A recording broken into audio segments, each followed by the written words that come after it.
You are now watching Gravy Movies. Gravy Movies Episode 5, a standard movie podcast episode. Today we're discussing a bevy of movie-related topics, starting with Mike's beachfront vacation with his grandparents. Mike, how was vacation, buddy? It was solid. The weather didn't cooperate as much as I hoped it would.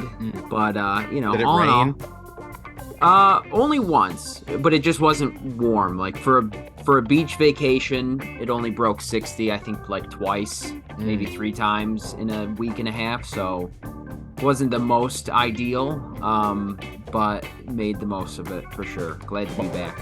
March in Myrtle Beach with the grandparents. How'd you spend your time? What'd you guys do? Played golf a few times. Beautiful. Went to the beach a few times. Watched some film with my grandma. My grandfather is not a film watcher. We put a movie on, he goes in the no. You put a movie on, he just goes in the other room. He wants nothing to do with it. Does he like any movies? No. Wow, No. just not interested. He doesn't. He watches no movies whatsoever. Like he is going to watch the news and his daily soap opera and a few like cable television series, on weeknights, and that is it. It's always funny to hear that people like that exist because it just blows my mind. Like Yeah. there's people that say they don't like music. And I'm like, you don't like music? That's crazy. What does that even mean? Yeah, that's psychotic. I know with some people it's like movies are like an attention span thing for them. They don't want to sit for that long. I get, but yeah, you have to have like some form of entertainment in your life, or what are you doing? Yeah, I guess you're just walking around the house in a daze, bumping into things. Yeah. So what'd you and your grandma watch? Oh gosh, I gotta break out Letterboxd. Pull for up the this. diary. Yep, getting there. So the first film that we watched was 13 Lives, the Ron Howard Oh, okay, yeah. film the from cave, this. Yeah, the cave movie, right? The cave rescue movie. cave rescue movie. The Thai soccer team gets Right. stuck. Colin Farrell is in it. Viggo Mortensen, Joel Edgerton. It was actually quite good. I was surprised. Like, it very much was under the radar, and it turned out to be a really solid, interesting film based on a true story. Right. I saw billboards for it around town and I was like, okay, whatever. Because Ron Howard has not been I'm not a really big Ron Howard fan Sure. in general, but lately I feel like he's had some extra Hillbilly Elegy. Yeah, he's had some far off misses, and I had no interest in this, but PTA said this was one of his favorite movies of last year, so I was like, oh, I wonder what it is. But I assume it's kind of just like a competently made, like, technical guys good at their jobs kind of movie. Yeah, quick pause here. I just realized right now I have not been recording audio this entire time. So, do you want to just use the Zoom audio for the first 2 minutes and then we'll just pick up from here? Okay. Yeah, that's fine. Do you want to reclap? Sure, we can reclap. All right. And what was your question about Ron Howard or the movie? Just like it's like a well-made movie about guys that do their jobs. Yeah. Well, right. Yeah. Yep. 1, 2, 3.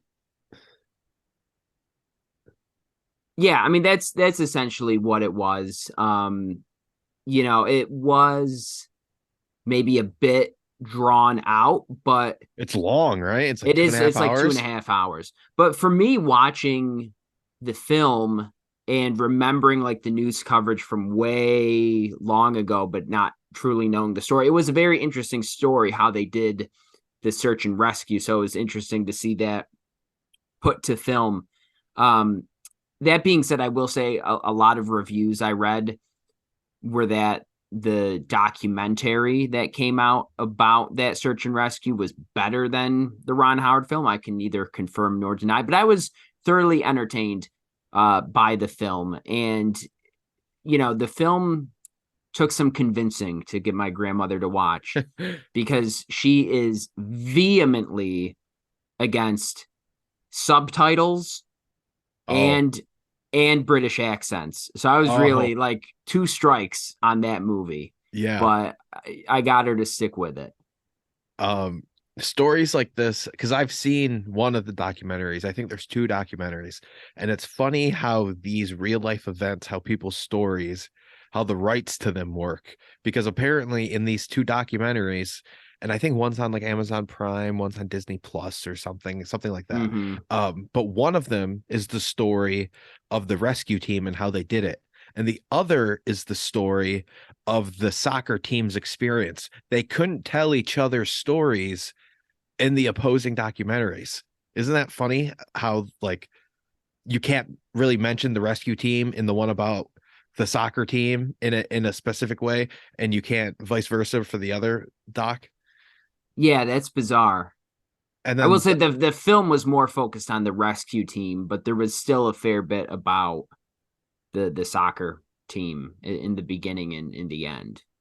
is what else did you watch with your grandma?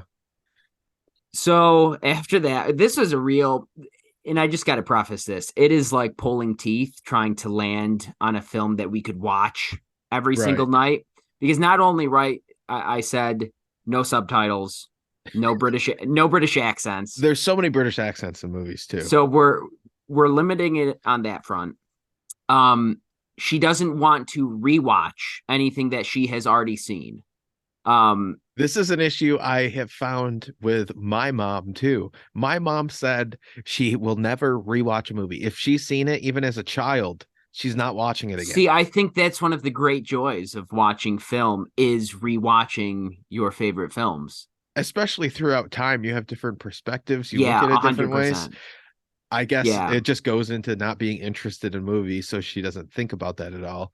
But yeah, 20, 30 years ago, I'm like, hey, you want to watch this Quentin Tarantino movie? You want to watch this, that, the other thing? She's like, no, I've seen it. Like, when'd you yeah, see it? oh, exactly. When'd you see it? In theaters? Oh, in theaters in 1994. Okay. Yeah, Sure. I'm going through lists. I'm like, oh, this is a good movie. You want to watch it? She's like, have you seen it before? I was like, yeah. She's like, well, why would you want to rewatch it? I'm like, that I can't explain this to you. Especially Um, when you're dealing with a grandparent, because then you yes, you kind of have to go by what you've seen. yeah, a It's hundred it's percent. it's easier to oh, I know you like this kind of like boring drama, this mid-level movie. Here, Yeah, grandma. and because she and then there's just certain genres she's just not going to be interested in either. She's Sure. not going to watch sci-fi and things of that nature. But because she doesn't want to rewatch anything, she always ends up defaulting to like really like new films or films she's never heard of, and they're both usually bad.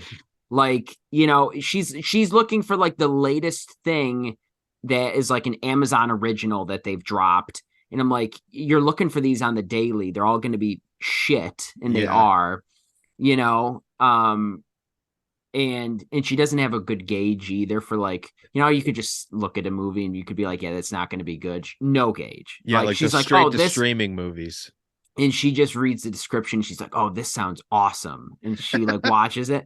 And the other thing too that Does that she she like them does though? Does she like these bad movies she watches?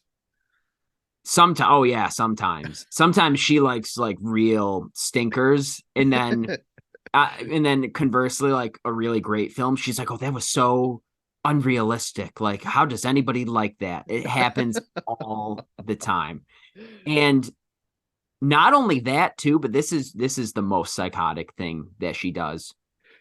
Quote, she has said this to me. I can't tell you how many times. Quote, if I don't like a movie within the first 10 minutes, I turn it off.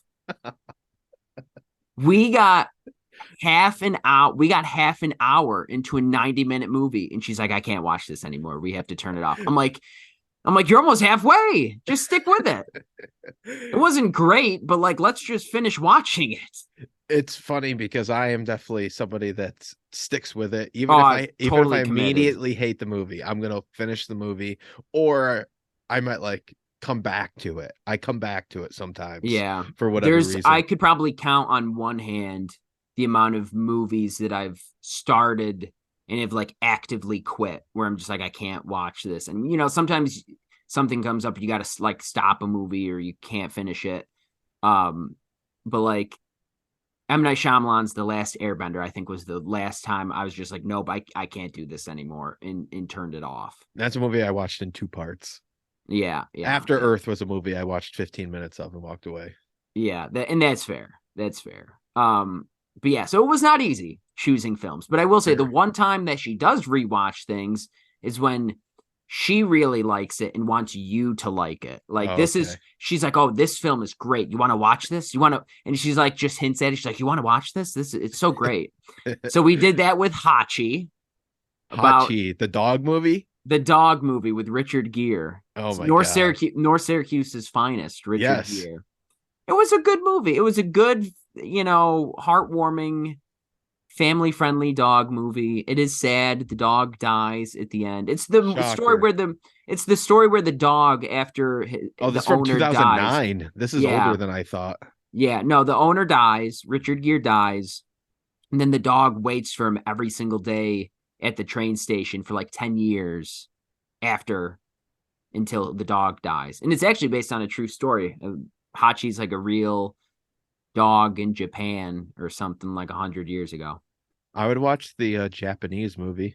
They made a Japanese version of this. Oh, did they really? 1987. Yeah, that's what the Richard Gere one is based on. Hachiko Monogatari. Yeah, it wasn't bad. Sure. Wasn't the worst thing I watched all week. Let's put it that way. It's definitely a grandma movie. I see 100%. Yeah. My grandma, I should recommend this my one. Mom loves that movie. Yeah. We watched Before the Devil Knows You're Dead. Was solid. I think Lumet movie, right? The Lumet, his last film with Philip Seymour Hoffman and Ethan Hawke. Yeah. It's it's a pretty good movie. Yeah, but it's carried by its acting. Oh, that's what I was gonna say. I watched this one a couple of years ago, and honestly, it's one of my favorite Philip Seymour Hoffman performances. It's really good. He is electric in this movie, and him and Ethan Hawke playing brothers is a really great dynamic. It's a great duo for sure. Who else is in this movie? Hold on, let me click on it. What actress? Isn't there an actress in here? Marissa Tomei. Marissa Tomei, yes. Albert Finney is the dad. Right. Michael Shannon is the brother of Marissa Tomei, I believe. I think. Yeah, I don't know. Amy Ryan. It's a solid cast. Good cast, yeah. No, that's a good movie. And then we watched a bad movie, which again, this is my grandmother. She rewatched and she's like, "Oh, you gotta watch this." Oh, so this is one she pushed on you. This one she pushed. Which one? What's it called? She's obsessed with Gerard Butler, by the way.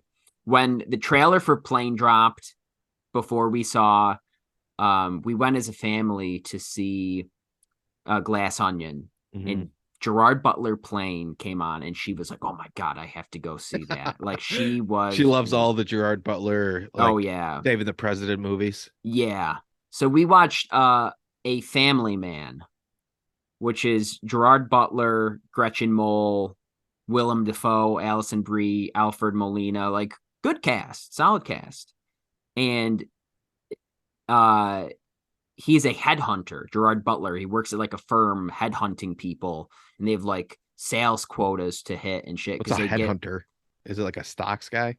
No, like somebody who for jobs. Oh, okay. Like you're looking for a job, but like they're like really high end. They, have a headhunter and it pays like a $20,000 fee or something. Like every job pays a different fee, but if they can land somebody a job in this high level industry, they get a fee. Okay. And he's kind of like a recruiter. No, he's kind of like a middleman. So like there's because a recruiter, like a broker for jobs. Yeah, kind of. Okay. Whatever. Like he has his people that he's trying to get jobs for, and then he's trying to land them at other companies. All right. Yeah. But it's the same like it gives the vibes of like a stockbroker, where they're working 70 hours a week. And he's a family man. He's abandoning his family, and sort of like ignoring his kids and his wife because he's working 70 hours a week. Mhm. And it's just the fucking cheesiest thing where his kid gets childhood cancer and he's not doing too well, but he can't quit the desk. Like he's chained to the desk. And then the kid is on his like last legs, and the doctor was like, talk to him, just talk to him. And the dad's like, really? Like we've run out of medicine. You want me to talk to him? And then he has this fucking epiphany where he's like, oh, maybe if I do the right thing, so he does the right thing and like helps this guy get a job, this guy that he's been screwing over, and bam, the kid lives. The kid survives his cancer and comes out of a coma. It was ridiculous. No, yeah, Gerard Butler makes a lot of movies, and I don't really see any of them, but I much prefer him in cheap action hero mode rather than as a archetype in these sappy cheap dramas. Yeah. And then there were a number of films that I watched after she went to bed and I had the TV to myself. Sure. So I watched AI, Artificial Intelligence. Okay, how was it your first time watching that? Yeah. Did you like it? I did. I want to rewatch it because like at first I was like, this movie's fucking wild. It's insane. Yeah. But yeah, I'm looking forward to rewatch it, particularly after I read some reviews on Letterboxd. I was like, oh, these people have a good point here about like this being really great. So I do want to rewatch that. The Woman King was a very solid film. I've heard it's very satisfying. It's nothing. Yeah. It's nothing too impressive or too challenging, but it is satisfying. Totally. And I think Viola Davis gives a great performance. Granted, I haven't seen To Leslie, but I do think to a certain extent, she got a bit snubbed by Andrea Riseborough's campaign, whatever, but she gives a great performance. It's a very entertaining movie. And I honestly wish I wish I saw in theaters. It would have been a good experience. How's the action? Good? The action's good. Yeah. Solid action. Mm-hmm. Nice. I watched Roadhouse because nice. It was like because I was like, oh, the Jake Gyllenhaal one. He just did that whole fucking thing at UFC. I watched that UFC pay-per-view and I was like, oh, there's Jake Gyllenhaal. He did his fake weigh-in and shit. Oh, they did it at the actual UFC. Oh, yeah. I thought it was just like a film set. I didn't realize. No, I think they did it. It was a real at the actual UFC. Interesting. So all the reporters, all the audience, and everything is real. I think so. Yeah. Oh, that's funny. Okay. Roadhouse is fucking wild. Weird ass movie. It's crazy. It's super 80s, but there's super something 80s. Beyond that makes it weird.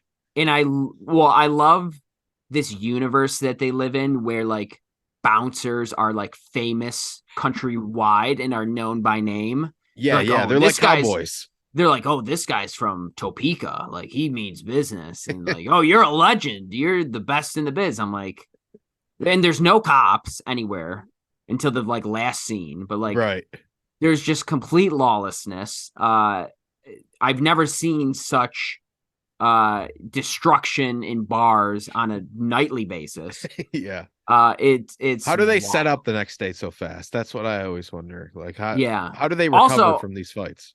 Also, it has perhaps the most insane, like one-liner, like diss in film history. You know what I'm talking about? Or no, what is it? He's Patrick Swayze's fighting this one guy. No, by the way, the entire time I'm looking at Patrick Swayze, or anytime I saw him on the movie poster, I always think it's Kurt Russell. And then I watched the movie and I was like, Kurt Russell should have been in this. I like Patrick Swayze, but it should have been Kurt Russell. Yeah. But he's fighting this guy, and the guy says to Patrick Swayze, he's like, I used to fuck guys like you in prison. I was like, Jesus. Like, what the fuck? That shit was wild. No, that is crazy. Yeah, it was insane. So I watched that. I watched Shane, which is an old Western. It's supposed to be like one of the best Westerns ever. Honestly, it didn't do too much for me. I was left a bit disappointed. I watched The Road, which is like The Road, the Cormac Viggo McCarthy movie. Yeah, the Viggo Mortensen Apocalypse. Yeah, that's a Talk, good movie. I like talk, that. talk about desolate Yes, and talk about despair. bleak. Yes, Yeah, quite bleak, that one. Did you like it? very. It was solid. Yeah, it was solid. I read the book and watched the movie in junior high school because Wow. I really I liked. heard the book is great. I should reread it because I read it in junior high school. I don't really remember it, but I remember enjoying it and thinking the movie was pretty Mhm. good too. But Yeah. I did the same thing with because I watched No Country for Old Men and then read the book and was like, Mhm. oh, this kicks ass. And Yeah. then I got into it for a minute with The Road because that came out like the year after No Country did. The same guy Yeah. wrote those books. Yeah. I know. Now I should read the book. I always read the book second. I always watch the movie first. That's just I how I am. usually do. I usually Yeah. read it afterwards.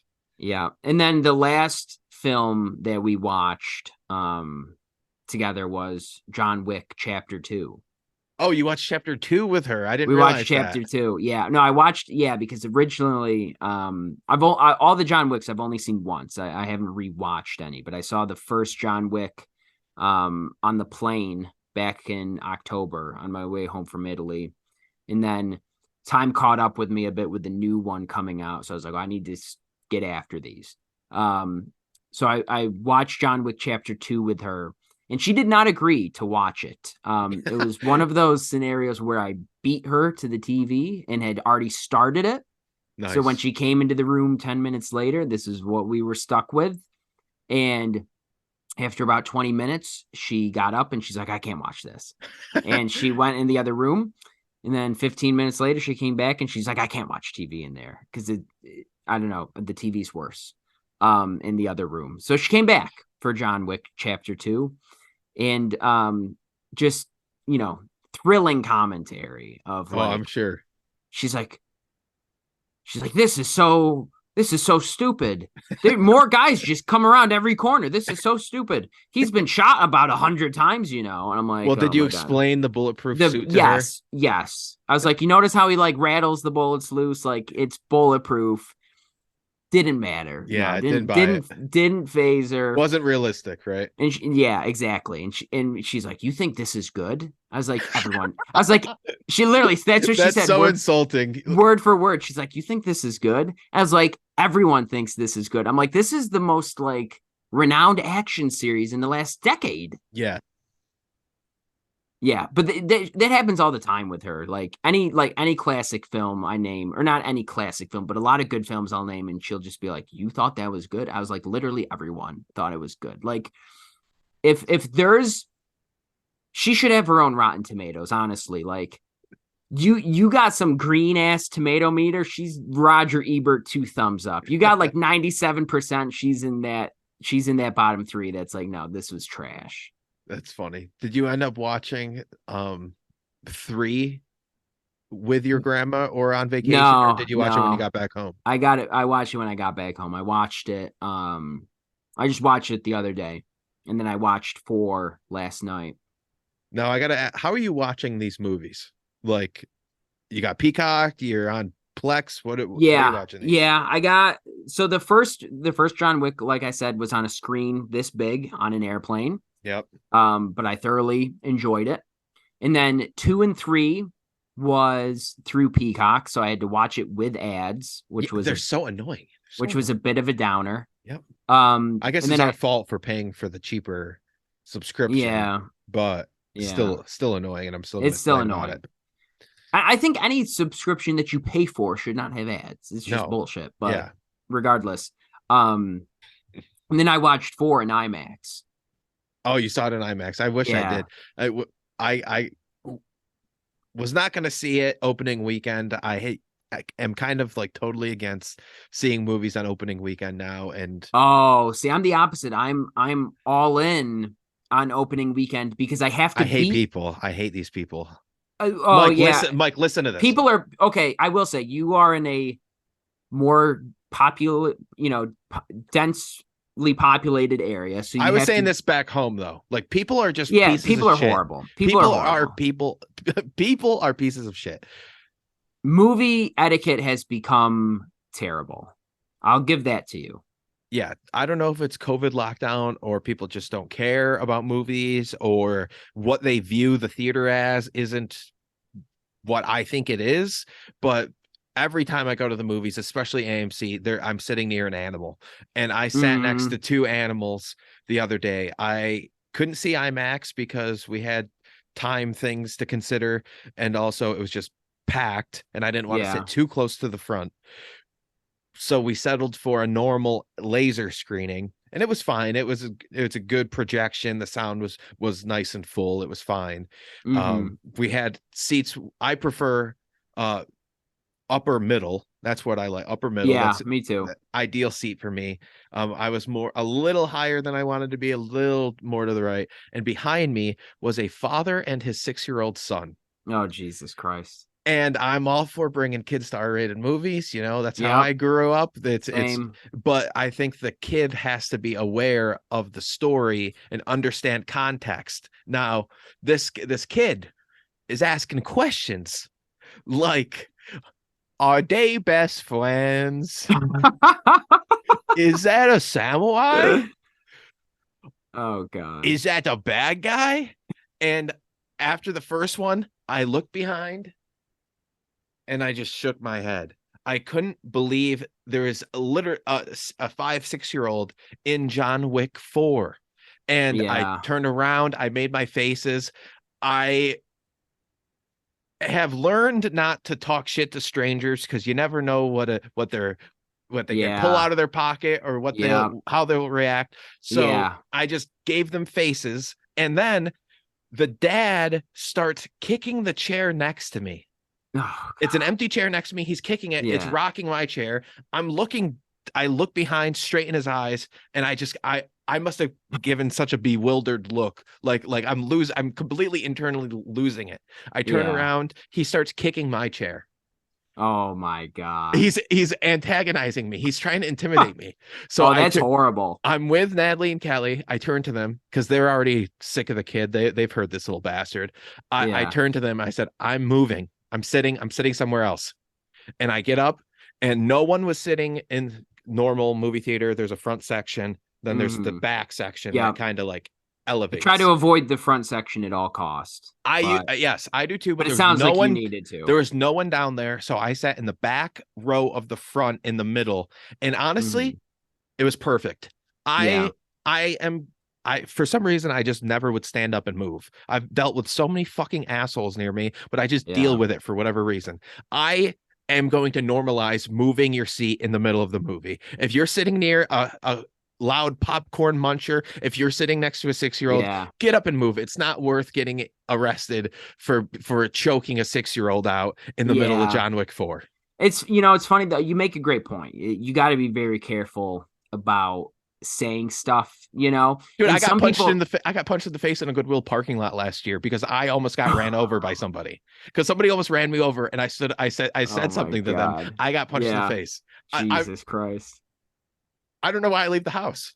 Yeah, no, it's tough. And sometimes too, if you say something in the theater that antagonizes the people to be even worse. Yes. Like I was in a screening of Men, which I hated, by the way. And I think I've told you this, but these people were being obnoxious. And this lady turned around and she's like, "Can you please be quiet?" And then they just started like laughing at her that she said something, even though we were all thinking it. Now, I will say, sometimes, being a little rude or saying something does work. Now, you got to know your audience, right? For example, the one time that it really worked for me was in a screening of Hostels, the Christian Bale Western from like 2016. Yes, Scott Cooper movie. I remember this story. Yeah, great movie, by the way. Very underrated, in my opinion. I should check it out. I like his other movies. And we're in there with it's not many people because it's at the mall. It's a Western. So it's me and my two buddies from college and like one other random guy in a group of like 4 old people, a few rows in front of us. And my one friend was just whispering away at the other one.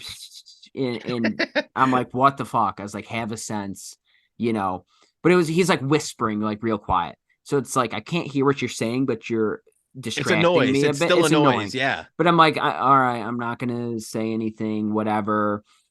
But then, Yeah, I always get embarrassed. yeah. If somebody I'm with is talking or Oh, whips out the totally. phone or something. Oh, I hate it. Yeah, I have a couple of friends I go with that whip out the phone, and I'm like, you gotta stop. I was like, I can't take you to the movies anymore. I was like, you can't be doing this. Or that's how my grandmother is, and she's got brightness all the way up. And I just reach over and I just like turn it off.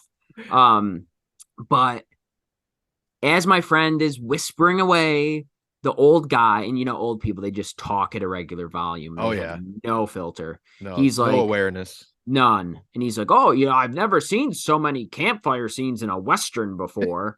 Right. And I just like something with me snapped. And I just said like in a very normal voice, like not even like trying to keep it quiet. I just go, can everyone just shut the fuck up?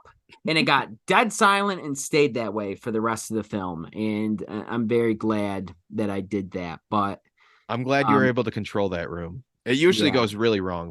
But I couldn't do that in a more packed theater. Oh, for sure. For sure.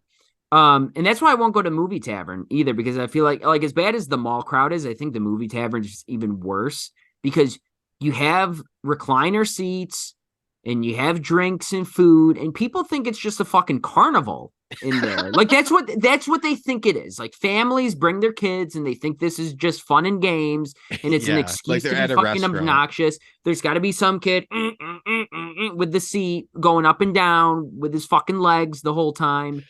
Ridiculous. I do not like the restaurant theaters. I'm curious to go check out the Alamo Draft House because I know people like those theaters. Yeah, but I have not been because I just inherently do not like those food theaters. No, I agree. That being said, though, I think there's a time and a place for a more raucous crowd that I don't mind, depending on what the film is. Like being in a packed theater for Glass Onion Thanksgiving weekend with a lot of energy in the room and people like laughing out loud. That was a lot of fun. I enjoyed that. I have no problem with interacting with the movie, reacting to the movie. Yeah. If you're just being when annoying, you separate yourself and have random conversations, asking what time the restaurant closes, just you think it's okay to have a live commentary of the movie. The worst. I hate the live commentary. Like so bad. Like the Gestapo there should be a movie Gestapo, I swear. Yeah. No, you're not wrong. I will say though, the one exception because I would also be annoyed by a kid asking questions. The one exception, 6-year-old with the kid voice. Yeah, I know. That's what are they bad guys? I don't know. I think the old lady asking question is probably just as bad. No, yeah, it's the spectrum, right? Like the young and the old, they have the most irritating voices. But I went to over the weekend. I went to the reopening of Manlius Art Cinema.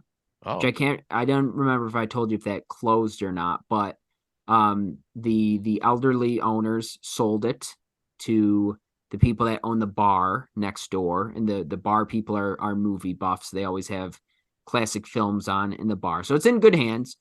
They renovated it a bit. It looks very nice in there. They have good programming coming up. What I like is that they're showing current films, but they're also mixing in like a one night only classic showing. Sweet, yeah. There, which that's what the old owners didn't do. They would just show a movie for a week. If it did well, keep it on a second week. If it didn't, just bring in a new film. Regardless, they were still bringing in independent cinema, which was fantastic. But the mix up in programming is definitely a bonus. So they opened up a few weeks ago with, it was the weirdest film choice for like their opening stint was Champions, the Woody Harrelson movie. Yeah.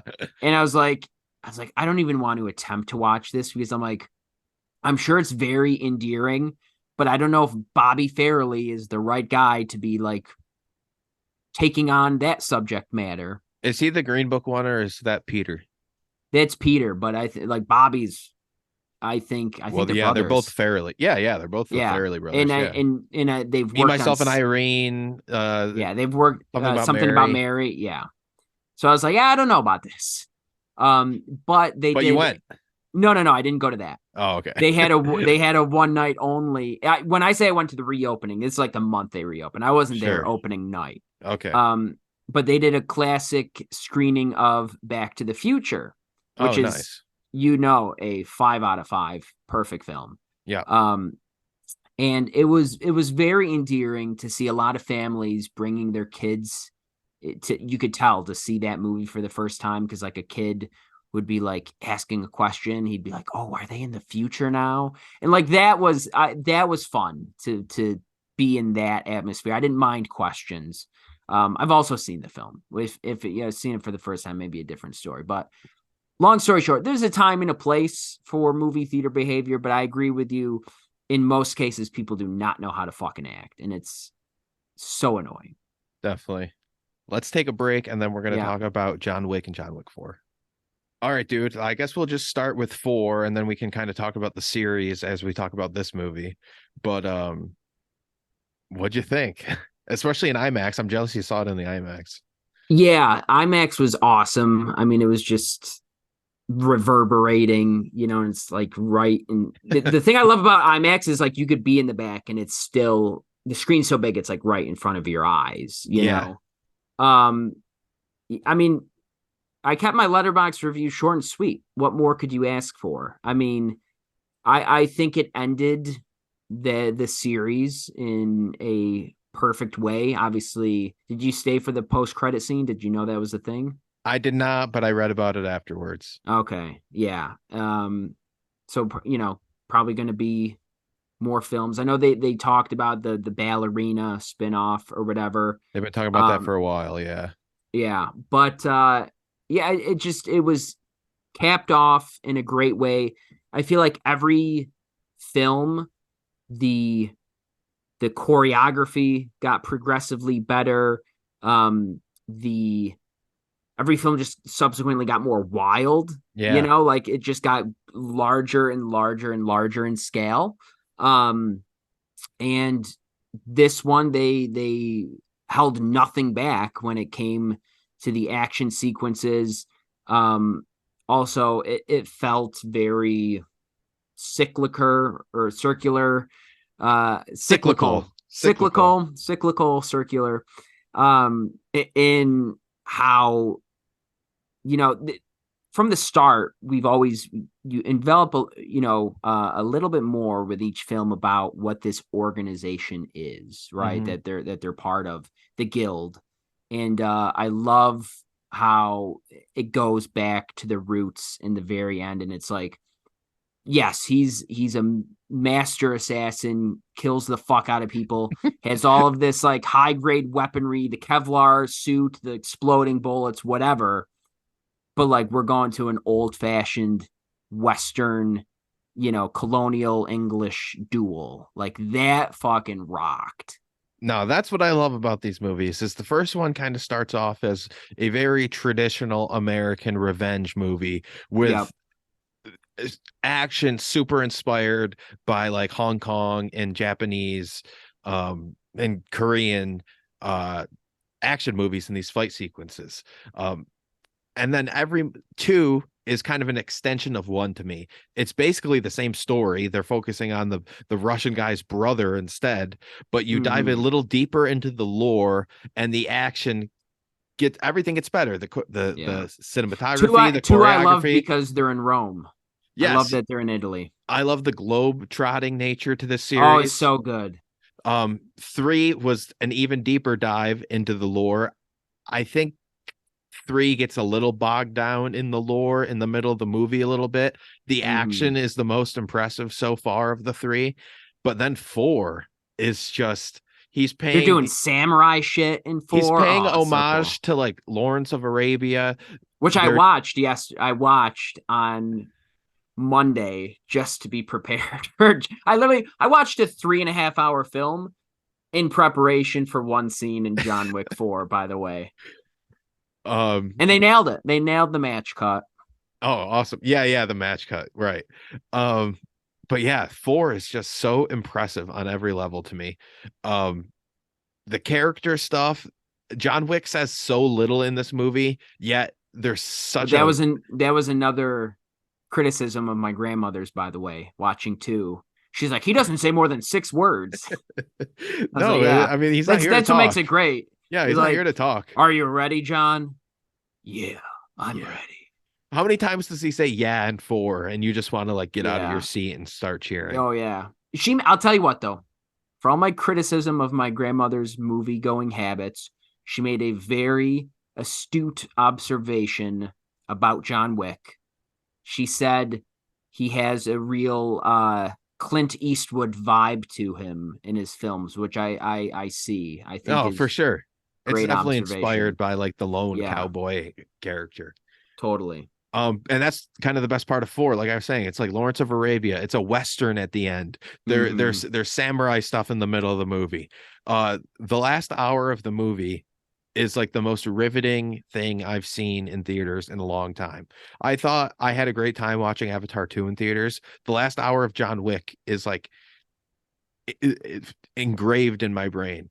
I keep thinking about all these specific little beats and moments, like how many times he gets hit by a car and the Arc Day triumph. Oh, yeah. Like, she would be like, he can't survive that. And I was telling my brother, I was like, in the first film, he like gets hit by a car. And then each film he subsequently gets hit by a car more cars more often, and he falls from great heights and shit. But like that roundabout, I'm like, dude, he got hit like 10 times in 2 minutes and he just kept bouncing back. It was just awesome. Getting back up. What was your favorite bit of the movie? Favorite gag? Ooh, my favorite gag? Like, well, favorite set piece, favorite kind of okay. Stretched moment. Because I have a few and they're all from the end of the movie. First of all, can I just say I love how they just took the whole like Donnie Yen blind thing from Rogue One and just like, yes, we're going with this storyline. It was it was fantastic. It was fantastic. My ultimate favorite has got to be when the camera's like in the ceiling and they're the bird's eye view. Yeah, the bird's eye view of him walking around room to room and just fucking nailing people with the exploding bullets is like amazing. A gun I've never seen in a movie before. Like it seemed every one of these movies also like almost embraces the video game nature of it. Like it's not a video game at all, but it kind of feels like one with so I don't think and I don't think it was like a particular gun. I like when you saw all of the guys getting prepared, and I'm no expert, so I don't really know. But when you saw all the guys like get ready to go find him once that radio call went out, the one guy was like notching the bullet with his knife, like notched an X into the tip of the bullet. My assumption was that like that's opening up the gunpowder to like explode. I think that was a different, because that seemed like a normal pistol bullet, and this thing was like a I'm telling you, I think cannon. I think it's the bullets that the guy was tweaking. Why would they show the I'm telling you, I think I thought it was just like the beginning of the scene of like these guys getting ready. So it's like, oh, this guy is notching his bullets. I think it was the other same guy has. I paid attention. I think it was the same guy. Okay, I mean, I'll watch it again eventually, and then we'll resolve this. But either way, crazy gun. The exploding bullets were awesome. What a scene! Following up it from above. The staircase sequence, hilarious. For John Wick to get his way all the way up the stairs, fall down again, and then have to get up him again with Kane. Such a great sequence. What's another one I really liked? Oh, probably the Arc Day triumph around the circular highway. All the cars, the roundabout. There's just so many. It feels like almost like the way we talk about this movie, it's almost like talking about like a Buster Keaton movie where you're not talking about like what happens in the movie. You're talking about certain moments or the set piece or this stunt. And I love too how they set the action to the music, right? I thought it was clever what they did in this film, particularly like with the radio. But going back to it, I love in chapter 3 Parabellum when they when it's just the three of them, Winston and Sharon and John, and they go into the vault and he pours his glass of whiskey. When that Vivaldi Four Seasons just drops, oh, that is cinema. What a picture. Oh yeah, it's another movie that's just like so inspired by all these other movies. Yeah. And it has its own lore, it has its own feeling. You never think it's like, oh, it's a movie that just rips off a bunch of other movies. No, it very much feels like what it is, John Wick. But there's just so much going on. They're playing with so much. I hope it's the last actual John Wick movie, I will say. I hope so too. I mean, they ended it perfectly. The world is so interesting, and they've don't made bring it him back so, to life. They've made it so rich that explore Akira, explore. Well, the first thing that's coming out is a Young Winston 3-episode series on Peacock this fall. Have you heard about this thing? Really? No, it's Winston in the 70s starting at the Continental as a hitman. So that's cool. I think that's cool too. 3 90-minute episodes. They talked about the ballerina. I mean, they're practically movies. Yeah, 3. Yeah, exactly. But I just I don't want some ongoing series. I don't want some John Wick show to come out or more. No. Like they've set up this world so well. Lawrence Fishburne. I'd also be curious for I'd also be curious for other directors to come in or other filmmakers and kind of put their stamp on the John Wick world, because I'm sure Stahelski has other stuff he wants to do. But it's interesting to see that like these 4 movies, these John Wick movies, are just so physically and technically impressive. They build on each other in such a crazy way, especially watching them like over the course of 2 or 3 days. Like they just get bigger and bigger and bigger and more impressive. And the co-director of John Wick 1, who went on, David Leitch, who went on to do Atomic Blonde, Deadpool 2, and now recently Bullet Train. There's just, I mean, he's doing a different thing, but if you want me to say who I prefer, it's definitely Stahelski.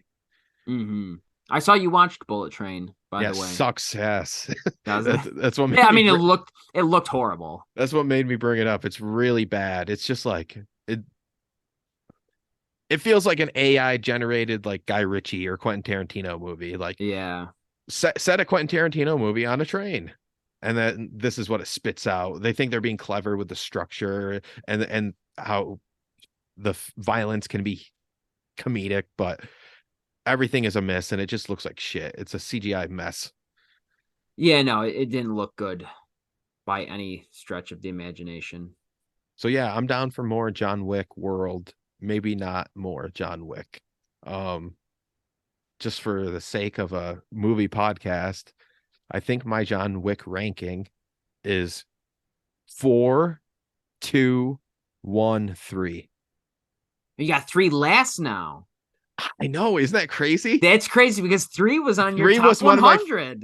3 was one. Wow. I proclaimed it as one of my favorite movies, and now after rewatching them, it's the first hour. I think it peaks in the first hour. That's the problem. Is the first hour of John Wick 3 kicks so much ass, and then it's kind of boring for a little while, and it's good again at the end. But it's just it's a little janky and disjointed, and I feel like the other 3 just build so beautifully and blend so well together.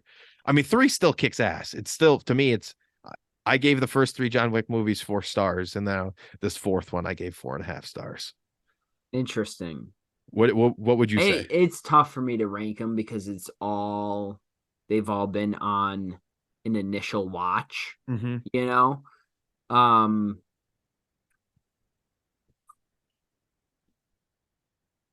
don't know if I can. I guess I would go 4, 2, 3, 1, maybe. Okay, yeah, basically the 4, same. 2, 3, 1. It's very minor differences. Like to rank them is almost silly because of the way they flow together. It feels like one thing, but as I was watching them and enjoying them, that's kind of how I felt. Yeah, and not to compare them to Lord of the Rings because like they're not comparable, but that's how I feel. Like Lord of the Rings, I can't rank. Like I just can't.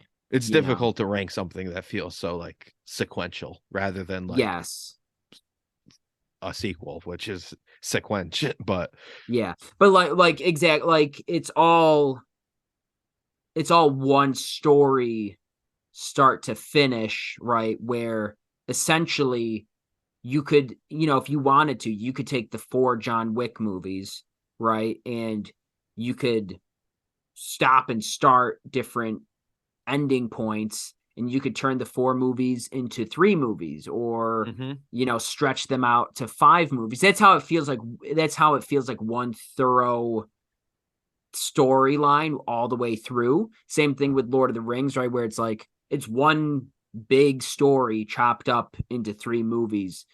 Whereas like a film series like Star Wars, yes, like one leads into the next, but they more so feel a bit like separate films, if that makes sense. no, for sure. I have them here. I have them on Blu-ray. Blu-ray. I have to say the sound mix on these things kind of sucks. Really? Like the dialogue was so quiet compared to the Peacock streams, because I was comparing them because I was so baffled. The shotguns or the gunshots and the music and everything was so loud, and I read an the voices interesting were article. like muffled. Yeah, I read an interesting article recently. I can't remember the details of it, about just how like it's more difficult to hear films nowadays. Something with the way they're shot in TVs and settings and all of that. But something about like, no, it's not just in your head. Like it's actually like it's more difficult to hear dialogue nowadays in film. No, yeah, especially when when I'm comparing it to the Peacock stream, and I'm being like, God, I have to watch the fucking Peacock stream to hear it, even though I got to deal with these commercials. Like that's what I decided. Yeah. That's what I decided to do. Yeah, the commercials are twice as loud. But I heard you picked up a few things when you were in Myrtle Beach, right? I did. My aunt is a big thrift shopper. Awesome. And I was like, yeah, I'll go with you down to the Goodwill, classic. And I'm not much of a thrift shopper. People always have told me, they're like, oh, you should like thrift clothes. You would love it. And it's always kind of just like grossed me out to be wearing someone else's clothes, especially because they don't smell particularly good. And yeah, okay, you wash them, but I've never been one to go thrifting really too often. Fair enough. But physical media is sort of my exception. Yeah, the first thing I do at all these places is go check out the books and the movies. Yeah, well, they're $1. Yeah, and like I bought a Rogue One Blu-ray for $1. I was like, steal. That's crazy. Yeah, I was like, is it streaming on Disney Plus? Yeah, it is, but like it's $1. No, and what if I don't want to spend money on Disney Plus? Then I have my Rogue One Blu-ray, and there's not a scratch on it. In the apocalypse, when you're using a generator to power your house and you can't use the internet, but you can use a DVD player and a TV, you're gonna be glad you got all these DVDs. Yeah, 100%. But also, like nowadays, so what else you get? You can't trust streaming services to just fucking erase their libraries either. That's true too, or to edit a movie. Yeah. So you got Rogue One on Blu-ray. So I got Rogue One. That's not a bad get on Blu-ray. And you inspired me. I went for some VHS. You told me about watching Close Encounters on VHS. I was like, yeah, gonna have to buy some VHS. And I asked my mom, I was like, do we still have all our VHS tapes? And she's like, yeah, somewhere. So one of these days, through them. Yeah, I'm gonna go through them, and maybe we'll do like a special short clip where it's just like, hey guys, like welcome to my basement. Here's my VHS tape, and I'll go through and see what I find. Yeah, we should. But I bought 4 VHSs. I got Nobody's Fool, the Paul Newman film, which is great. Highly recommend. I got 7. I got The Color of Money, which just looks that's awesome. Going to be a great one. No, that's going to be awesome in a VHS case. It looks so good. But I'm most pleased with Top Gun. When I saw Top Gun, I fucking freaked out. I was like, that's another great one. Need this. So I got some VHS tapes, and then also I just, hopped on the bandwagon, as I always do, with the Criterion flash sale, stocked up. Oh wow. On some, it goes further. Some of the collection. Yeah. So That's why I texted you the other day to send me a random number, because normally I pick, when every flash sale, I usually get 4 to 5 films, mainly pick things that I have seen because I know they will be good. Mhm. But I always like to be a little adventurous and get like 1 or 2 films that I haven't seen, but I've heard good things about. I'm like, oh, I'm going to take a chance on this. And like in my mind, I'm like, buying it is going to force me to watch it, kind of thing. And it hasn't led me astray up until this point. But this one, I was getting real wild. I was like, I'm just going to buy these films at random, based on the spine number that people give me, right? Every Criterion DVD has a number associated. And I asked everyone, I asked my grandma, I was like, all right, give me a random number between 1 and 1183. She's like, 17. I was like, you fucking see, like, I gave you like 1200 and you give me 17, right? I asked my grandfather, 47. I ask you, 2. Like, you're all mental. And I didn't buy everybody's because, to be fair, you all didn't pick winners. Mhm. When my grandmother said 17, I looked that up. Salo, the 120 Days of Sodom. I was like, no, pass. I want to watch that. Oh God, my Have you friend seen is it? no. You're not gonna? No interest? I don't think so. That's probably like the most difficult film you could probably ever watch. No, I don't know. It's up there. It's up there. Yeah, I've heard it's sure. unpleasant. I've heard it's bad. Let's put it this way. Why don't you start by reading the parental guidelines on the IMDb page, and if you can get through reading that, then maybe watch the film. Even that's a bit much. But like my aunt made a great suggestion. She said 666, and that ended up being Guillermo del Toro's The Devil's Backbone. So Oh, nice. I got that. I got The Naked Kiss. I got Insomnia, the original Insomnia, not the Nolan Not the Chris Insomnia. Nolan movie. Not that one. The original Scandinavian one with Stellan Skarsgård. Oh, I don't know that movie. From the late 90s. I'm excited for that. I think it's like the Nolan one is a bit of a remake. Oh, okay. I didn't realize that. So I'm excited for that. I got, oh gosh, what's it called? It's a Hitchcock film. One of his early films. It's not Foreign Correspondent. That's something else, but it's something like that. Don't even know. You spend $20 on this thing. Yeah, I don't even know. They're all in the other room. I don't know. Natalie got sucked into it too. She got Mishima, A Life in 4 Chapters. Oh, I bought that last time. Oh, you did? Have you watched it? Haven't watched it yet. No. They've seen it before. They say it's still awesome. in the plastic. Yeah, I've heard it's great. I love Paul Schrader. I didn't buy anything, but I'm glad she did because now I got more shit to watch. Yeah. She got Night of the Living Dead 4K. She got 2 other things I can't remember right now. But going back to your VHS tapes. Yeah. All great buys for sure to have on the shelf. But I would say the one of those that I wouldn't want to watch on VHS is 7, probably, because 7 is such a great looking movie. All of David Fincher's movies are that that's one I want to watch in the highest quality as I can. But it just depends on what kind of mood you're in.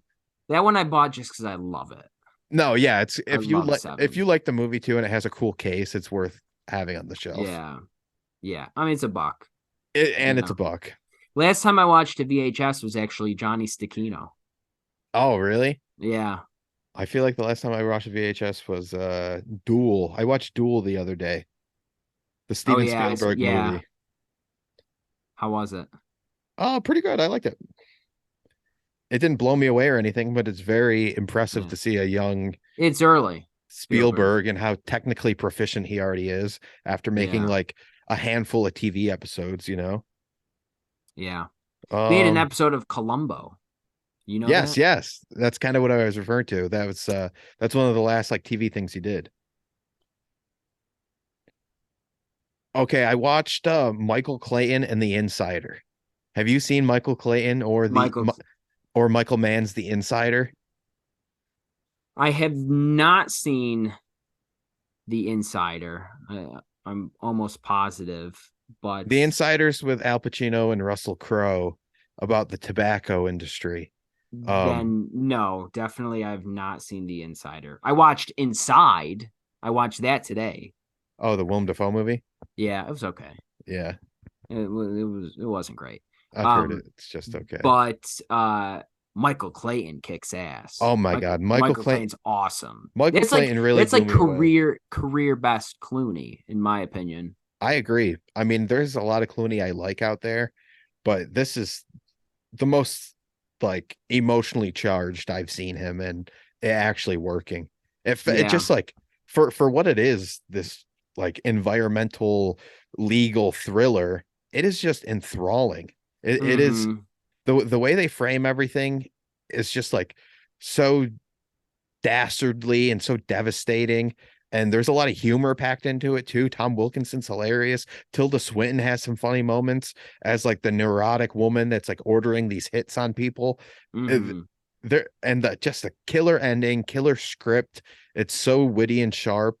It's like a dad film on steroids. It is, yeah, it's almost like insulting to call it that, but when you boil it down, showing this to your dad, they'll be like, "Holy shit! Can't believe Yeah. Michael Clayton got away with it." Great, Yeah. great last shot too. Yeah. I watched Megan. Megan was fun. Had a good time with Megan. Oh, my grandmother hated Megan. Oh, you watched it with her? No, she was telling me she watched it with my aunt. That's funny. Yeah, Yeah. she was probably kind of thrown off by that one, little She dancing like bitch. yeah, she likes like horror scary movies. Oh, that's cool.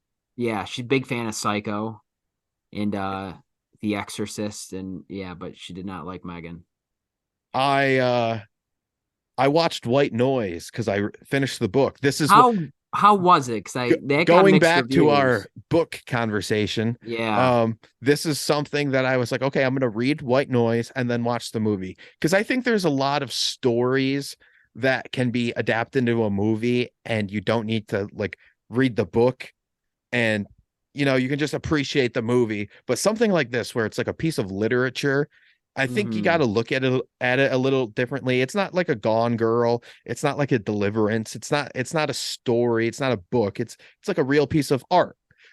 Not to like diminish those other things, which I like a lot, but this is just like literature is a little different to me. And I like the book. It didn't blow me away, but I thought it was very funny and very sharp.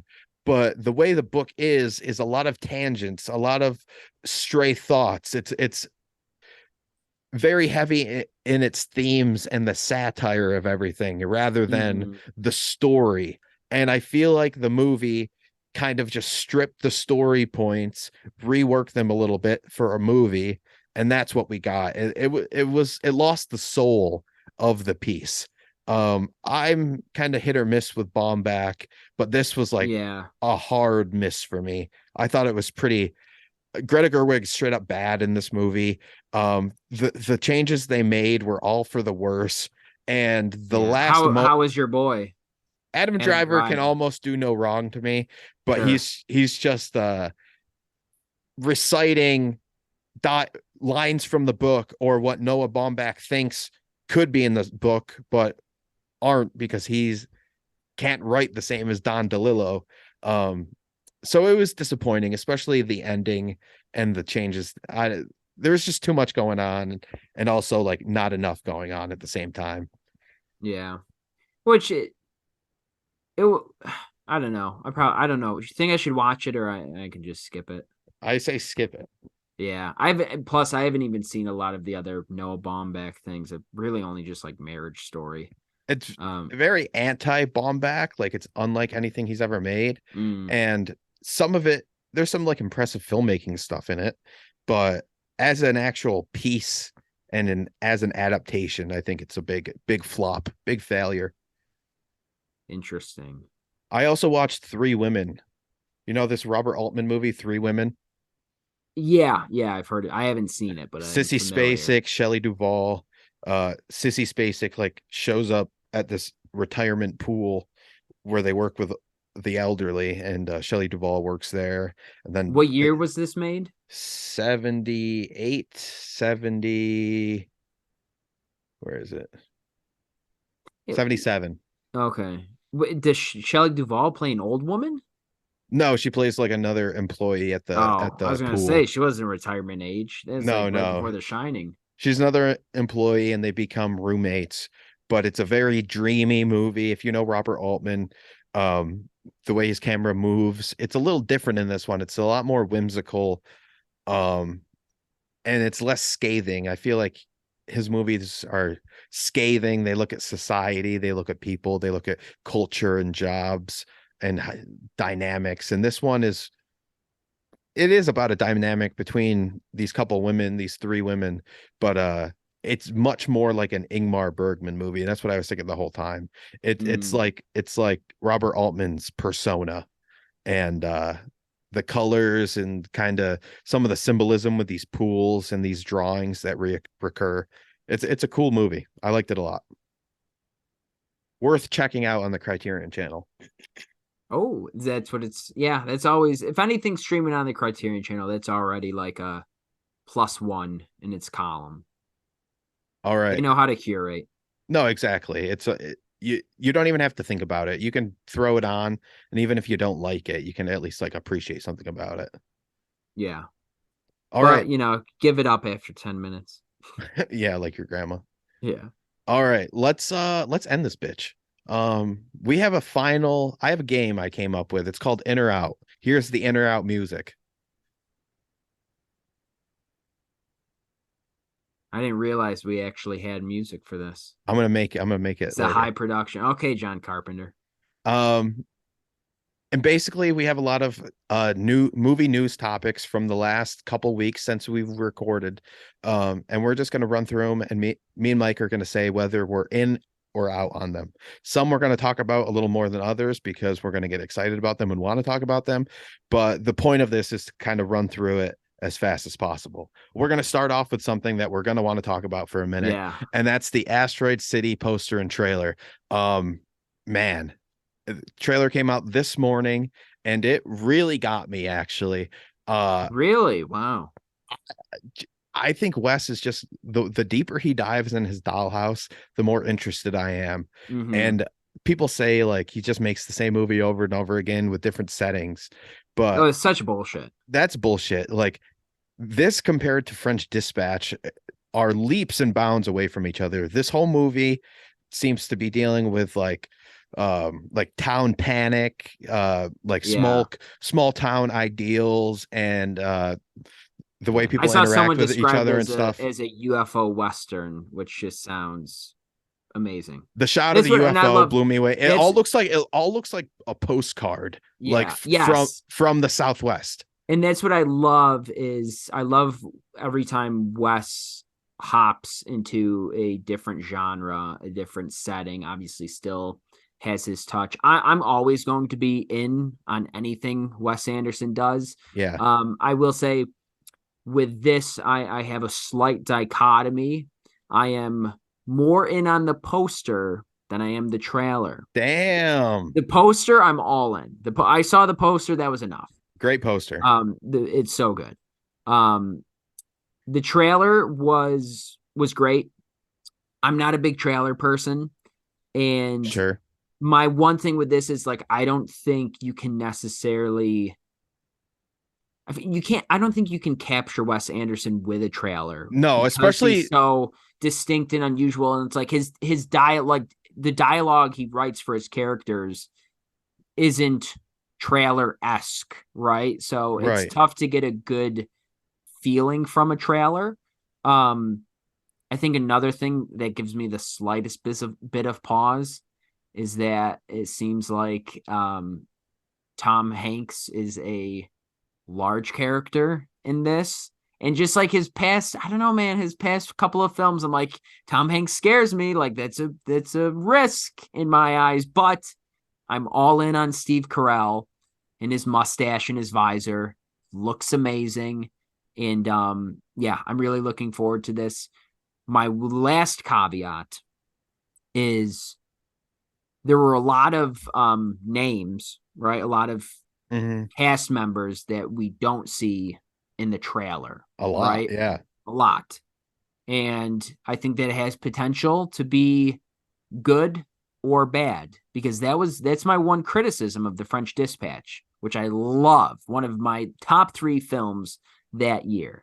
But my one criticism is, for the longest time now, Wes Anderson films have had huge casts, right?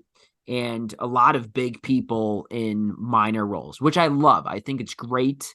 And it's really fun when somebody just pops up for a little while and you're like, oh, there's Edward Norton, right? Sure. Or anybody. My one issue is that I think they may have went a little bit too far on that with The French Dispatch, right? Because I'm like, yeah, it's one thing. You have all these names and they're all included. But like to a certain extent, like I still want them to matter. I still want them to have at least some level of a significant role. Like I don't want you to give a really famous actor or actress a role that can be played by an extra and is kind of meaningless. And the one example that like I come back to for The French Dispatch is like you gave me 30 seconds of Christoph Waltz. And as excited as I was to see Christoph Waltz, I was more disappointed in how quickly he left the screen. So that's going to be like my moment of wait and see. My question mark heading into Asteroid City is how does he use this cast? Perhaps his biggest cast yet. Well, with the small town setting, it makes sense to have all these famous people round out the archetypes of the town. Yes. In French Dispatch, to me, it makes sense that you see a bunch of faces that don't last because you're flipping through these quick articles, these quick stories about humanity and life. So they're very different movies, but the way they utilize the cast members is almost the same. Like, I'm not disappointed when I see that this famous actor is playing the bakery owner of the small town for one scene, because you only go to the bakery once or twice a month, so you're not there that often. You know what I mean? So I don't know It's how fair. it's actually I don't know how it's actually gonna be, but that does not bother me. The more famous people in a Wes Anderson movie, the better. I'm sure they're all like chomping at the bit to play in that setting and work with Wes Anderson. Yeah. No, and I'm fine with like one scene. I see what you're saying though. A small bit of dialogue. Almost seems wasteful. You want more from it. Like, for example, Christopher Walken has the greatest 2 minutes of like film ever in his one scene in True Romance, right? Mhm. Is like legendary. So it's like, I'm fine if you have him in one scene, but like make it count, right? Like I want some good dialogue. I want that scene and that character to matter. Like I don't want them to be an afterthought. That's my fear. But I'm super excited. One last thing before we move on. I think it's cool. He's going back to some of the old themes he's explored with like fathers and sons and family. Mhm. It's like immediately saying Jason Schwartzman and his family, which looks like two boys and a girl, reminds me of Tenenbaums. Royal Tenenbaums. Reminds me of Darjeeling Limited. It reminds me of like the camaraderie and Bottle Rocket. So it seems like he's evolving technically and artistically with the framing and the sets and everything, but he's kind of going back to his roots with like the storytelling. Yeah, it looks so good. So we're in. We're in. Oh, I'm all in. Always all in on Wes Anderson. Let's take a short break and then let's finish this guy. Yep. All right, I feel like we're gonna fly through the rest of these a little faster than the new Wes Anderson movie. First up, Ryan Coogler is developing a new X-Files show. Immediately, I'm out. I think it's cool that Ryan Coogler is doing a TV show because I think he's an interesting, talented guy. Wish he would get rid of franchise stuff, wish he would get away from the IP. I think he should just make a X-Files type show. Like there's been a lot of X-Files type shows throughout the years with black people or with a more diverse cast. You don't need to do it in X-Files where it had one of the most famous relationships on TV, Mulder and Scully. Why tread that territory? Why mess with that like iconography when you can just do your own thing in a new sandbox? I don't get it. Out. Yeah. I highlighted this one in yellow in our outline. And I forgot to tell you why. It's because I know nothing about this. It means nothing to me. I never saw the original X-Files. So I'm out. Stop Making Sense re-release. I don't know what this means really. I think it's like a 4K version of the old Talking Heads movies. It's going to go in theaters again. All in. A24 is distributing it. I'm in. I've never seen this before, so I'm going to wait to watch it for the theaters. Oh, it's so good. I'm excited because I've rediscovered the Talking Heads. Yeah, and I know we've talked about it before. David Byrne is the best. I'm excited. Yeah, no, I'm very excited when they announced that, and I think in general, I love when they re-release things and they just put things back in theaters, because that's a great experience that you don't get, especially with older films, right? Like I've gone to see Lord of the Rings re-released. I've gone to see The Godfather re-released. And it's always great when you get the experience of going to an independent cinema and seeing it in 35 and things like that. But you don't always get that opportunity. So even going to Regal Destiny to see The Godfather is awesome to get that experience. So I'm super pumped that they're doing it. And, A24 has great distribution, and the more the merrier. I will say the one-time re-releases are kind of like borderline are all the Fathom events. I've heard, yeah. Which I appreciate, like recording things off TiVo and showing it to people in theaters. Yes, essentially. That's crazy. It's like a stream, which I appreciate. I think a lot of it comes from like Turner Classic Movies, because like there's a lot of times there's like the Ben Mankiewicz like opening intro. Yeah. And I love them. I've seen Casablanca through a Fathom event and all that, but sometimes there's issues. Like apparently the first night they showed The Thing, they showed it in like they butchered that one. Yeah, they showed in like the wrong aspect ratio, but then they fixed it, and I went and saw it when it was fixed, and it was awesome. Nice. But you got to be careful with Fathom events. You do. They're tricky. They're scammers. All right. Tarantino's 10th and final movie, The Movie Critic. People think this is going to be a loose Pauline Kael, alternative history exploration of 70s LA. Sean Fennessy on the Big Picture podcast said he's heard a little bit about this movie from Tarantino himself and thinks the reports aren't totally accurate. So I feel like this movie critic character, or maybe the Pauline Kael-ness of it, is wrong. Either way, it's Tarantino's final movie. I don't care what it's about. I'm in. Yeah. I feel like people are maybe speculating it's Pauline Kael because he has talked about her a lot before. I recall the interview he did with Kimmel about his new book, and he's just talking about movie critics in general. And that's, I think, something that we're losing a bit with modern day cinema are the movie critics and the importance of that. And I remember he specifically like mentioned her about how she just like hated everything, which is hysterical. I'm all in. I'm always all in on anything Tarantino does. I'm out on it being his last film. I hope that's not actually true. I know we discussed, like, I would love 20 years from now a Tarantino, Daniel Day-Lewis like retirement comeback and they team up. That would be amazing.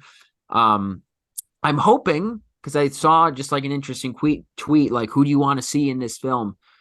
I would be all in on Cate Blanchett and Quentin Tarantino. I'm just going to put that out there. I hope it comes true. Would be amazing. But yeah, all in on the Movie Critic film. There's reports that, I don't even know, Regency, whatever film production company that owns the rights to Lord of the Rings, they want to make more Lord of the Rings movies, more Warner Brothers. Yeah, I think Regency is a division of Warner Brothers. I just couldn't think of. They want to make more Lord of the Rings. I'm out. The first 3 Lord of the Rings movies are perfect movies. There's a source material, there's a focus, there's a story. I watched the first episode of Rings of Power and didn't dig it. So I'm not really interested in tarnishing, because everything just gets tarnished. Everything they've brought back over the last 10 years to expand on or to add a sequel to, 99% of them have been a waste and have been misfocused. I wish they never did a single Star Wars sequel. Yada yada yada. So I'm out. I think this is just a bad idea. I'm cautiously in. I'm cautiously in, and I think people would be shocked maybe to hear me say that. You know me, they're my favorite films ever. I love the Lord of the Rings. The reason I'm cautiously in is because to this point there has not been a Lord of the Rings film that I have seen that I haven't liked, and that includes the Hobbit trilogy. I love the Rings of Power series. I'm all about it. And I'm just a huge Tolkien nerd. There are so many works of his that exist. Like in terms of the history of Middle Earth, the story containing the actual Lord of the Rings trilogy is like the smallest fraction. Like there's so much more to be explored, and that's what I'm hoping they'll do. I don't think they're really going to explore, the Lord of the Rings exactly. Like I really hope we don't get like a Merry and Pippin spinoff. Like that would be fucking horrible. Yeah. But if you are showing me other points in history for which there's a lot of material out there to worth exploring, I'm about it. And for me, all of this, additional material in any franchise, even if it's bad, it doesn't tarnish how great the original is for me personally. Like, is a lot of the new Star Wars stuff shit? Yeah, it is. Does it tarnish how I feel about the other films? No, it doesn't change anything. I can separate those things. So I'm all in on the Lord of the Rings. I've been reading the books. I just finished The Fall of Numenor, which kind of aligns with the Rings of Power. It was fantastic. And I'm really excited to see, I think the first telltale sign will be the animated film that they've already begun production on. War of the Rohirrim comes out in 2024 next year. So that's with part of the old crew. I think a lot of the same team is working on that. So I'm excited for that. Another animated movie coming out is the new Teenage Mutant Ninja Turtles movie. I think it's called Mutant Mayhem or something. I'm in on this. I think the animation style looks cool. It's very much a kid's movie, but I like the interpretation that the Teenage Mutant Ninja Turtles are actually like 12 or 13-year-olds and not 16, 17-year-olds with gravelly voices and giant muscles. They actually look like kids. And I think because of movies like Into the Spider-Verse, we're getting more variety in animation and the way these things can look. Even the new Puss in Boots movie, which I watched a couple weeks ago, had a different look than Shrek. I've heard it's great, like a Pixar. I thought the movie was fine. I didn't really care about the story, or I didn't get too into it, but I was. I did think it looked quite nice. There's a lot of colors, and I got into it. So yeah, I'm in on Teenage Mutant Ninja Turtles. Oh, fuck. I'm out. No, you don't care about the Teenage Mutant Ninja Turtles? No, that's what it is. I'm not out for any reason other than I just don't care. I doubt I'm gonna watch it, so I'm out. It's nothing against them. Don't dislike them, but I'm just not interested. Cool. The Last of Us ending. You watched the show. You've never played the game. I watched the show. I was playing the game for the first time alongside the show, kind of playing it in sync with the episodes on TV. What'd you think of this first season? What'd you think of the ending? In or out? In. I thought it was great. Yeah, I mean, I will say, like, it was a fantastic show. But I think for whatever reason nowadays, like anytime a new show comes out and is good, people act like it's the most revolutionary, like best thing on television. And I'm like, everything cannot be the best, right? Like we all need to chill here for a moment. Like every 3 months, like a new show comes out and like, oh, this is the greatest thing I've seen in 5 years. I'm like, what are you talking about? Like it's a bit much. So was the show fantastic? Yes. Was it like the greatest thing I've ever seen? Well, fantastic is pretty No. high of a term. Like fantastic and greatest, they're Okay. kind of along with each other. I would say I'm out on this show. Okay. Well, I've yeah, because I know you like the game more. it's not it kind of goes back to like how we were talking about white noise. It's like they took plot points from The Last of Us, expanded on other things, but it in the meantime it lost the soul of the story and the characters. Yeah. Like I rescind my fantastic was the wrong word. we're so deprived of good things on TV that Because it mediocrity is like a godsend. because it lost me for a few episodes in the middle. But I really liked how the season started, and I liked how First episode is awesome. I liked how it ended. I thought the last two episodes were great, got me back on track, especially the penultimate episode. I thought was a banger. I think it becomes rushed. There's small tweaks they do that I feel like lessen the impact, lessen the brutality, lessen the emotions. Not to sound like a bro, but I think losing all of the zombies was a huge mistake.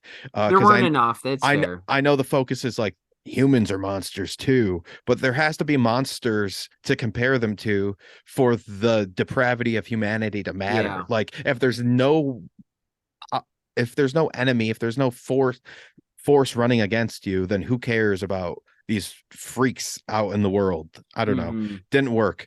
I know these next two you highlighted, so I'll just run through them quick.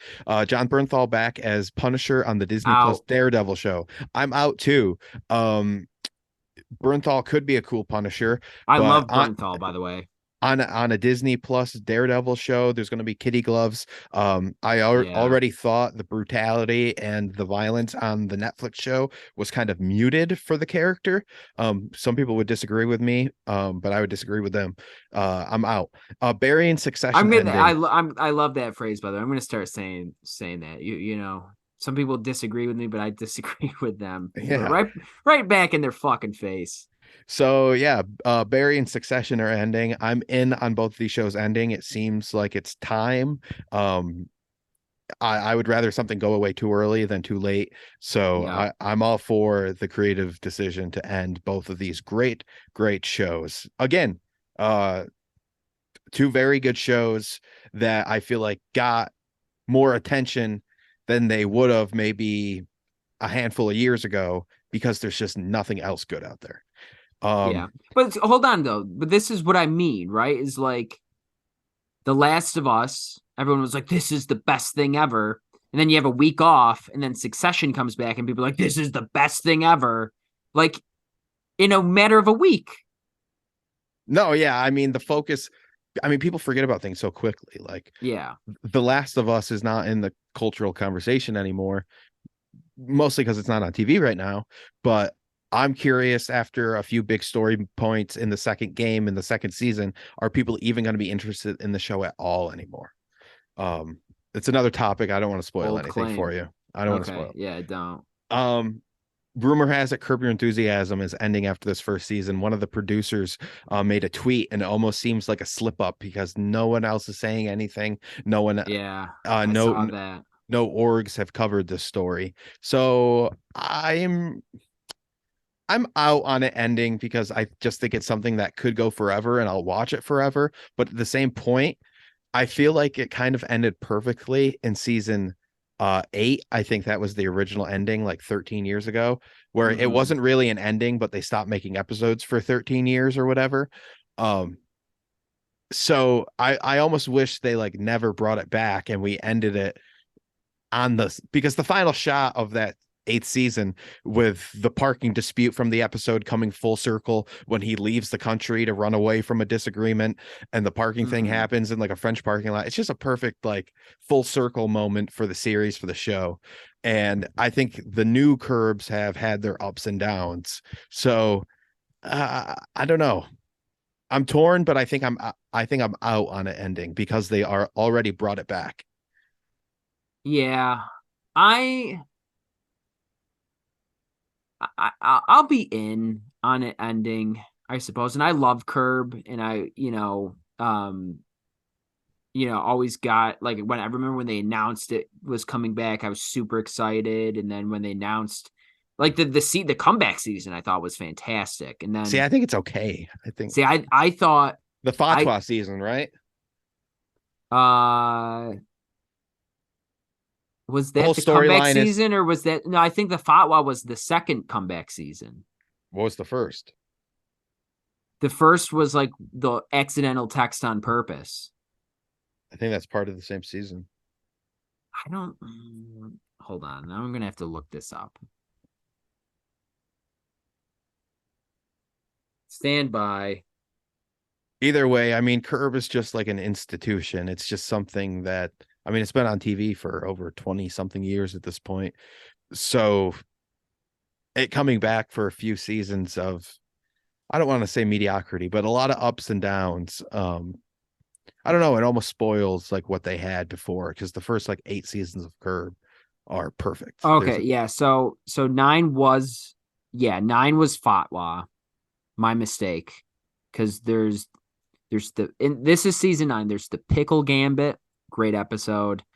Thank You for Your Service. That's a good one. Accidental Text on Purpose. Never Wait for Seconds. In Fatwa. Season 10 was good as hell. That was really good. This is all the Trump stuff. Yeah, see, I thought season 9 was better. Oh no, I don't. I feel like maybe it's because of the overall story. Like I wasn't into the Fatwa thing as much. I thought it sounded like a good idea. I thought the Fatwa was funny. I thought it was funny. I just don't think it always worked for like 10 episodes in the background. Yeah. See, my issue with season 10 is I was like, I don't know, don't delve into the Trump thing. Like that's murky water. Some of it was funny, but some of it I was just like, this is getting a bit much. The reason why I'm out is because I think the comeback seasons have been getting progressively worse, in my opinion. Oh, see, I think it was like okay, it was good, and then the last one was a mixed bag. The last one I think was the worst. I think 9 and 10 are close enough. I think the last one was a bit of a drop off. That's why I'm in on it ending because I'm like, how if they're not putting out bangers like they used to, like why are we keeping it going, kind of thing. I'm gonna skip a few of these. I'm gonna go straight to Mando season 3. I'm out. I haven't watched a single second of this piece of shit. I'm done with all this Disney Star Wars shows except for Andor. I'm out. Yeah, I've been watching it. The clips look horrible. I hear it's unfocused, it's disjointed, it's lazy, it's boring. Yeah, I'm a bit out on it right now. I'm gonna continue watching it till the end, but I'm a bit out on it. Well, having Baby Yoda go back to the Mandalorian's like storyline in a different show in the book of Boba Fett. They ruined it. It ruined the whole thing. They jumped the shark. I don't know what they're thinking this is, but it's not that. It's not a show jumping, cross-cutting, giant epic storyline. We wanted Mandalorian going on adventures every week, and you messed it up. Yeah. Ted Lasso season 3, I'm out. I watched the first episode of it, and I don't know. I binged the first 2 seasons like a year and a half ago at this point, and I had fun. I had a good time, but the magic is lost on me a little bit. Maybe it's because I had to wait so long. Maybe it's because of the experience I had, like just binging it with Kelly, like us moving, being alone. No one's there yet. Yeah. I don't know. I'm out. It's a downer. It's not fun. I'm in. I'm in on Ted Lasso season 3. I think it makes sense that it's ending this season. Like I don't think it needed to be a long-term show. I agree. I don't think it's a downer though. I think there's certain parts of it that are look, season 2, that was a downer. Season 3 has not been. I know you haven't watched it, but I watched the first episode. Yeah, but it hasn't been a downer. Yeah, to me, Ted Lasso is a feel-good show where people care about one another. Like it's easy to watch, and I like soccer, and it's enjoyable. We're only a few episodes in, but and you haven't gotten there because you haven't watched it, but there's a new character called Zava, and he is emblematic of Zlatan Ibrahimovic, who plays on my team, my favorite team, and he's a character. So I'm excited about that. I'm in on Ted Lasso. I'm Vertigo. lukewarm in. Sure. Vertigo remake with Robert Downey Jr. Out. Why are you remaking Vertigo? Robert Downey Jr., you're a great actor, but just do a more original shit like you were doing in the 90s and the 2000s. Like ever since Iron Man, he's just done franchise shit, nonsense children's movies, and now he's going to remake a great movie. I don't even love Vertigo. I think it's good. It doesn't do that much for me, but I see no upside of remaking it other than putting Robert Downey Jr. in it. I mean, I really like Vertigo. I've only watched it the one time, but I really liked it it's great. It looks great. Like the title cards, like iconic title cards, iconic, some 1,000 iconic images, great Jimmy Stewart. But yeah, I don't know. I just don't. Why? I will say I'm out on this, but I'm unbothered by it. Like some people are losing their shit online about this, and like, who cares? I don't. Like, if they want to remake it, fine. Go waste your money. Go remake it. Anyone? Well, that's the thing. It's just a waste of everyone's time and money. It's a waste, but anyone who goes and sees it is an idiot. Robert Downey Jr. could be backing a lot of interesting young filmmakers. Yeah, like make 20 movies for the cost it's going to make this one Vertigo remake with his ass. Yeah, I'm not bothered by it. I'm not going to see it. Like, I don't think it ruins the original. Like, no, I agree. They remake films all the time, and people just forget about it because they're shit. It's it's whatever. I feel like remakes don't taint things as much as sequels do. A bad sequel can leave a bigger stink than a bad remake. Yeah, totally. I'm gonna let you intro this last in or out. All right. Oh no, there's two more. Oh, okay. But I'll do both. I'll do the last two, yeah. I'll do both. There's reports of a new Adam McKay movie called Average Height, Average Build, starring Robert Pattinson, Robert Downey Jr., and Amy Adams. Ooh. Okay, so I'm in. Good cast. I'm out on this fool now. I did not like Don't Look Up, and I don't know what this is about, but I assume it's going to be another snarky, satirical look at a certain event or a certain cultural phenomenon. And I'm just out. I want Anchorman McKay back. I want Step Brothers McKay back. I don't like this guy. This is where we differ. I'm in. Okay, I knew it. That's why I let you intro it. I like Don't Look Up, and I like the Showtime Lakers show. I'm in. And I'm very interested to particularly see Robert Pattinson. Like I said, good cast. I mean, Robert Pattinson and Robert Downey Jr., if they're playing off each other, I feel like that could be a lot of fun. Yeah. But I don't know. I can't do it. All right. And then the last one, we officially have gotten release dates for Killers of the Flower Moon. And well, not only that, but here's what I'm asking you: if you're obviously we're in on Killers of the Flower Moon. Oh, okay. And I know you're gonna say in on this, but I am completely out on this idea of doing fucking limited releases 2 weeks prior to a wide release. I'm so fucking sick of it. Like, it's one thing if you're gonna premiere a film at a festival, right? I'm pretty sure it's going to Cannes. That's great. Go to Cannes. Go to a festival. Win the Palme d'Or. I don't give a shit.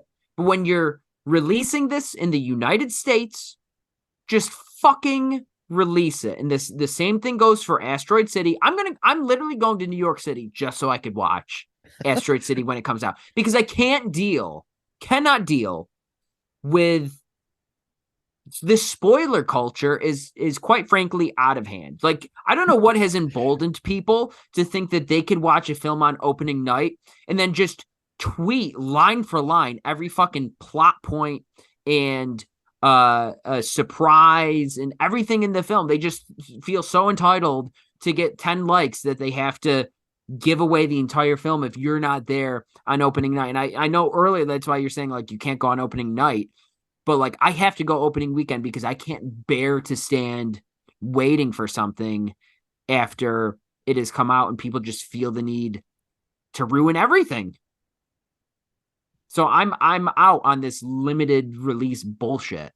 You have 2 weeks, just fucking release it. It's not going to make a difference. Do you even think a movie like this is coming to Syracuse? It's coming to Fuck no. Regal? No. Like, wide release? Oh, wide release, yes. Oh, Has okay. to. Has You to. think? What Yeah. It's Apple TV, right? Like, who's just distributing it though? I don't know, but it's I'm very Martin curious how it's going to Scorsese. work. But I'm in. I guess it doesn't even really Yeah, matter you live to in me. LA. I guess I'm out for your sake, but I'm in because I don't think about this anymore. And I Yeah. never really did, honestly. Like, I don't know. It just seeing the hype and seeing the discourse made me more excited for it during those 2 weeks rather than like annoyed by it all. No, But you also have other it friends. single-handedly you have- ruined Licorice Pizza for me. The limited release. You have friends in New York City. You have me in LA. So you have a lot of people that are close to you that are seeing it in those 2 weeks rather than Yeah, and they're Just- going to be annoying as fuck. just dealing with like random Twitter people. So I see the difference, like the personal difference between us. I'm sorry, but you telling me how amazing a film is going to be and how much I'm going to love it is putting me at a disadvantage going into that viewing, because now I have expectations that need to be met. You know, like going into Licorice Pizza, I was told, oh my God, this movie's so amazing. This is right up your alley. You're going to love it. You're going to love the music. You're going to love the vibe, and you're going to love Sean Penn and all this shit. And I got to it and it fucking sucked. And I hated it. Crazy. I hated it. And so that's what I can't stand is like, don't be building up this hype for a film for me that I don't need to be convinced to go see. Like, I don't need to hear about how great it is on end. I'm done with it. And there was a time where you dealt with this. We drove all the way to Ithaca just to see The Irishman, which was That's not a well worth wide, it and yeah, but great. that's not a wide limited versus wide release thing. That thing wasn't in theaters at all. No, I know, but that's what I'm going to have to do is drive to Ithaca to go see this. I hope you can. I hope it is in Ithaca. I'm going to have to go somewhere. I went to Oneida to see Pinocchio when it got a Wow. limited release. Jeez. Believe it or not. I haven't even watched it yet. Next episode 6. Hold on. What? I'm going to ruin our ending here, but I saw a tweet earlier and I forgot to ask you when we did the Asteroid City in or out. Mm-hmm. But somebody posted a great question on Twitter. Who is one actor or actress you would love to see in a Wes film as part of an ensemble cast? Dead and alive or just alive? Alive. Speaking to the mic.